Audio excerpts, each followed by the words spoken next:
The Three Musketeers by Alexandre Dumas. Chapter 67. Conclusion. On the 6th of the following month, the king, in compliance with the promise he had made the cardinal to return to La Rochelle, left his capital still in amazement at the news which began to spread itself of Buckingham's assassination.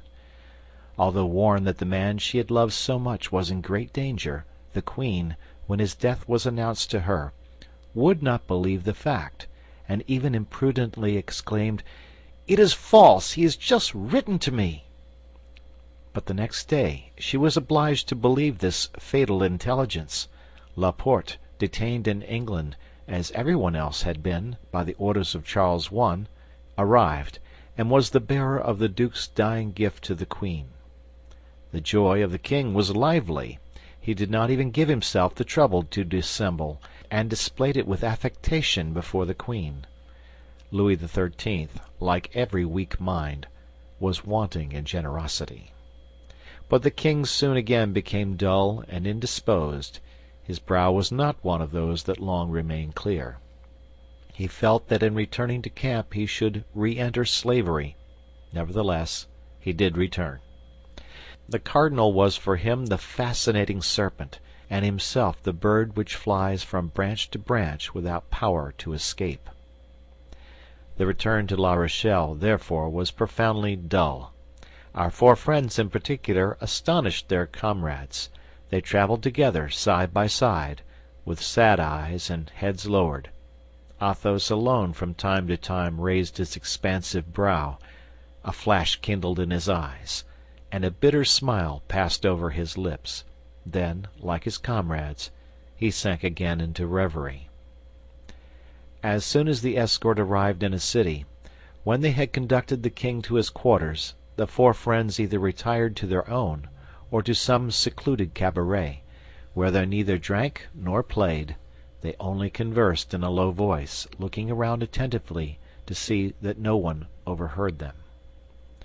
One day, when the king had halted to fly the magpie, and the four friends, according to their custom, instead of following the sport, had stopped at a cabaret on the high road, a man coming from La Rochelle on horseback pulled up at the door to drink a glass of wine, and darted a searching glance into the room where the four Musketeers were sitting. "Halloa, Monsieur d'Artagnan," said he. "Is not that you whom I see yonder?" D'Artagnan raised his head and uttered a cry of joy. It was the man he called his phantom. It was his stranger of Meung, of the Rue des Fossoyeurs, and of Arras. D'Artagnan drew his sword and sprang toward the door. But this time, instead of avoiding him, the stranger jumped from his horse and advanced to meet D'Artagnan. "Ah, monsieur," said the young man, "I meet you, then, at last. This time you shall not escape me." "Neither is it my intention, monsieur, for this time I was seeking you. In the name of the king, I arrest you." "How? What do you say?" cried D'Artagnan. "I say that you must surrender your sword to me, monsieur, and that without resistance. This concerns your head, I warn you." "Who are you, then?" demanded D'Artagnan, lowering the point of his sword, but without yet surrendering it. "I am the Chevalier de Rochefort," answered the other, "the equerry of Monsieur le Cardinal Richelieu, and I have orders to conduct you to his Eminence." "We are returning to his Eminence, Monsieur le Chevalier," said Athos, advancing, "and you will please to accept the word of Monsieur d'Artagnan that he will go straight to La Rochelle." "I must place him in the hands of guards who will take him into camp." "We will be his guards, monsieur, upon our word as gentlemen.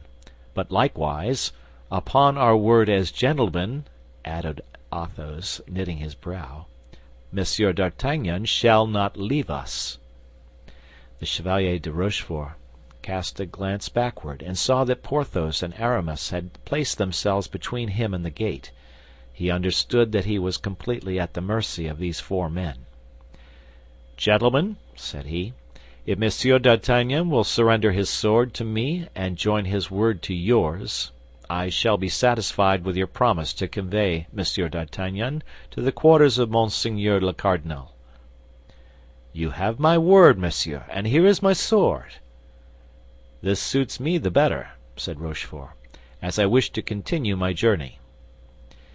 "If it is for the purpose of rejoining Milady," said Athos, coolly, "it is useless. You will not find her." "What has become of her, then?" asked Rochefort, eagerly. "Return to camp, and you shall know."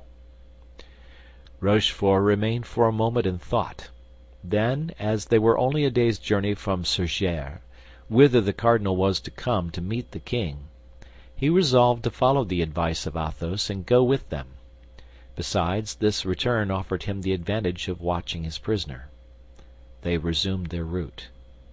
On the morrow, at 3 o'clock in the afternoon, they arrived at Surgères. The cardinal there awaited Louis XIII. The minister and the king exchanged numerous caresses, felicitating each other upon the fortunate chance which had freed France from the inveterate enemy who set all Europe against her. After which, the cardinal, who had been informed that D'Artagnan was arrested and who was anxious to see him, took leave of the king, inviting him to come the next day to view the work already done upon the dike. On returning in the evening to his quarters at the bridge of La Pierre, the cardinal found, standing before the house he occupied, D'Artagnan without his sword, and the three Musketeers armed. This time, as he was well attended, he looked at them sternly, and made a sign with his eye and hand for D'Artagnan to follow him. D'Artagnan obeyed.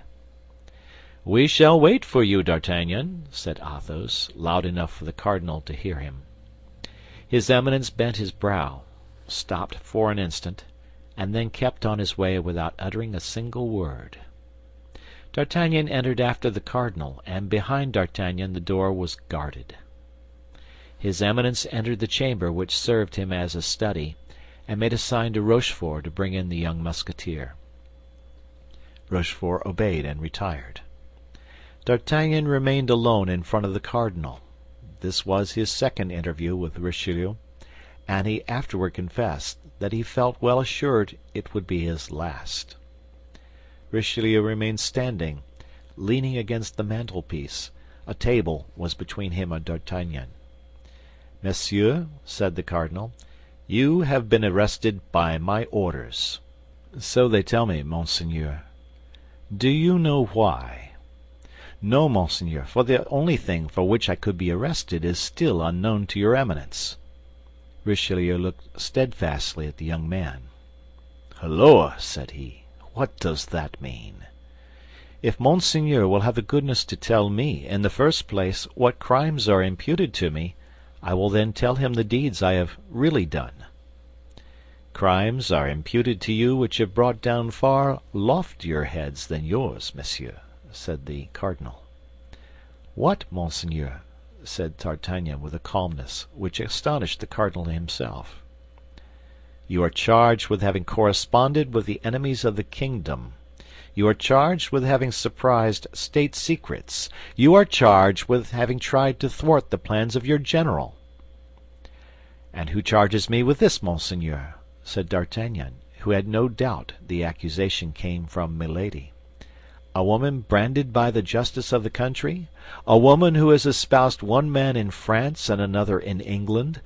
A woman who poisoned her second husband, and who attempted both to poison and assassinate me?" "What do you say, monsieur?" said the cardinal, astonished. "And of what woman are you speaking thus?" "Of Milady de Winter," replied D'Artagnan. "Yes, of Milady de Winter, of whose crimes your Eminence is doubtless ignorant, since you have honored her with your confidence." "Monsieur," said the cardinal, "if Milady de Winter has committed the crimes you lay to her charge, she shall be punished." "She has been punished, monseigneur." "And who has punished her?" "We." "She is in prison?" "She is dead." "Dead!" repeated the cardinal, who could not believe what he heard. "Dead! Did you not say she was dead?" "3 times she attempted to kill me, and I pardoned her, but she murdered the woman I loved. Then my friends and I took her, tried her, and condemned her." D'Artagnan then related the poisoning of Mademoiselle Bonacieux in the convent of the Carmelites at Béthune, the trial in the isolated house, and the execution on the banks of the Lys. A shudder crept through the body of the cardinal, who did not shudder readily. But all at once, as if undergoing the influence of an unspoken thought, the countenance of the cardinal, till then gloomy, cleared up by degrees, and recovered perfect serenity. "So," said the cardinal, in a tone that contrasted strongly with the severity of his words, "you have constituted yourselves judges, without remembering that they who punish without license to punish are assassins?" "Monseigneur, I swear to you that I never for an instant had the intention of defending my head against you. I willingly submit to any punishment your Eminence may please to inflict upon me. I do not hold life dear enough to be afraid of death." "Yes, I know you are a man of a stout heart, monsieur," said the cardinal, with a voice almost affectionate. "I can therefore tell you beforehand, you shall be tried, and even condemned." "Another might reply to your Eminence that he had his pardon in his pocket. I content myself with saying, 'Command, monseigneur, I am ready.'" "Your pardon?" said Richelieu, surprised. "Yes, monseigneur," said D'Artagnan. "And signed by whom? By the king?" And the cardinal pronounced these words with a singular expression of contempt. "No, by your Eminence. By me? You are insane, monsieur." "Monseigneur will doubtless recognize his own handwriting." And D'Artagnan presented to the cardinal the precious piece of paper which Athos had forced from Milady, and which he had given to D'Artagnan to serve him as a safeguard. His Eminence took the paper, and read in a slow voice, dwelling upon every syllable: "December 3, 1627. It is by my order, and for the good of the state, that the bearer of this has done what he has done. Richelieu." The cardinal, after having read these 2 lines, sank into a profound reverie, but he did not return the paper to D'Artagnan. "He is meditating by what sort of punishment he shall cause me to die," said the Gascon to himself. "Well, my faith, he shall see how a gentleman can die." The young Musketeer was in excellent disposition to die heroically. Richelieu still continued thinking, rolling and unrolling the paper in his hands. At length he raised his head, fixed his eagle look upon that loyal, open, and intelligent countenance, read upon that face, furrowed with tears, all the sufferings its possessor had endured in the course of a month, and reflected for the 3rd or 4th time how much there was in that youth of 21 years before him, and what resources his activity, his courage, and his shrewdness might offer to a good master. On the other side, the crimes, the power, and the infernal genius of Milady had more than once terrified him. He felt something like a secret joy at being forever relieved of this dangerous accomplice. Richelieu slowly tore the paper which D'Artagnan had generously relinquished. "I am lost," said D'Artagnan to himself, and he bowed profoundly before the cardinal, like a man who says, "Lord, thy will be done." The cardinal approached the table, and, without sitting down, wrote a few lines upon a parchment of which 2/3 were already filled, and affixed his seal. "That is my condemnation," thought D'Artagnan. "He will spare me the ennui of the Bastille and the tediousness of a trial. That's very kind of him." "Here, monsieur," said the cardinal to the young man, "I have taken from you one carte blanche to give you another. The name is wanting in this commission. You can write it yourself." D'Artagnan took the paper hesitatingly, and cast his eyes over it. It was a lieutenant's commission in the Musketeers. D'Artagnan fell at the feet of the cardinal. "Monseigneur," said he, "my life is yours. Henceforth dispose of it. But this favor which you bestow upon me I do not merit. I have 3 friends who are more meritorious and more worthy—" "You are a brave youth, D'Artagnan," interrupted the cardinal, tapping him familiarly on the shoulder, charmed at having vanquished this rebellious nature. "Do with this commission what you will. Only remember, though the name be blank, it is to you I give it." "I shall never forget it," replied D'Artagnan. "Your Eminence may be certain of that." The cardinal turned and said in a loud voice, "Rochefort!" The chevalier, who no doubt was near the door, entered immediately. "Rochefort," said the cardinal, "you see Monsieur d'Artagnan. I receive him among the number of my friends. Greet each other, then, and be wise if you wish to preserve your heads." Rochefort and D'Artagnan coolly greeted each other with their lips, but the cardinal was there, observing them with his vigilant eye. They left the chamber at the same time. "We shall meet again, shall we not, monsieur?" "When you please," said D'Artagnan. "An opportunity will come," replied Rochefort. "Hey?" said the cardinal, opening the door. The 2 men smiled at each other, shook hands, and saluted his Eminence. "We were beginning to grow impatient," said Athos. "Here I am, my friends," replied D'Artagnan, "not only free, but in favor." "Tell us about it." "This evening; but for the moment let us separate." Accordingly, that same evening D'Artagnan repaired to the quarters of Athos, whom he found in a fair way to empty a bottle of Spanish wine, an occupation which he religiously accomplished every night. D'Artagnan related what had taken place between the cardinal and himself, and, drawing the commission from his pocket, said, "Here, my dear Athos, this naturally belongs to you." Athos replied with one of his sweet and expressive smiles. "Friend," said he, "for Athos this is too much. For the Comte de la Fère it is too little. Keep the commission; it is yours. Alas, you have purchased it dearly enough." D'Artagnan left Athos's chamber and went to that of Porthos. He found him clothed in a magnificent dress covered with splendid embroidery, admiring himself before a glass. Ah, is that you, dear friend?" exclaimed Porthos. "How do you think these garments fit me?" "Wonderfully," said D'Artagnan. "But I come to offer you a dress which will become you still better." "What?" asked Porthos. "That of a lieutenant of Musketeers." D'Artagnan related to Porthos the substance of his interview with the cardinal, and said, taking the commission from his pocket, "Here, my friend, write your name upon it and become my chief." Porthos cast his eyes over the commission, and returned it to D'Artagnan, to the great astonishment of the young man.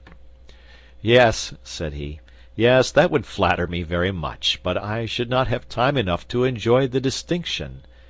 During our expedition to Béthune, the husband of my duchess died. So, my dear, the coffer of the defunct holding out its arms to me, I shall marry the widow. Look here, I was trying on my wedding suit. Keep the lieutenancy, my dear, keep it." The young man then entered the apartment of Aramis. He found him kneeling before a prie-dieu with his head leaning on an open prayer book. He described to him his interview with the cardinal, and said for the 3rd time, drawing his commission from his pocket, "You, our friend, our intelligence, our invisible protector, accept this commission. You have merited it more than any of us by your wisdom and your counsels, always followed by such happy results." "Alas, dear friend," said Aramis, "our late adventures have disgusted me with military life. This time my determination is irrevocably taken. After the siege, I shall enter the house of the Lazarists. Keep the commission, D'Artagnan. The profession of arms suits you. You will be a brave and adventurous captain." D'Artagnan, his eyes moist with gratitude, though beaming with joy, went back to Athos, whom he found still at table, contemplating the charms of his last glass of Malaga by the light of his lamp. "Well," said he, "they likewise have refused me." "That, dear friend, is because nobody is more worthy than yourself." He took a quill, wrote the name of D'Artagnan in the commission, and returned it to him. "I shall then have no more friends," said the young man. "Alas, nothing but bitter recollections." And he let his head sink upon his hands, while two large tears rolled down his cheeks. "You are young," replied Athos, "and your bitter recollections have time to change themselves into sweet remembrances." End of chapter.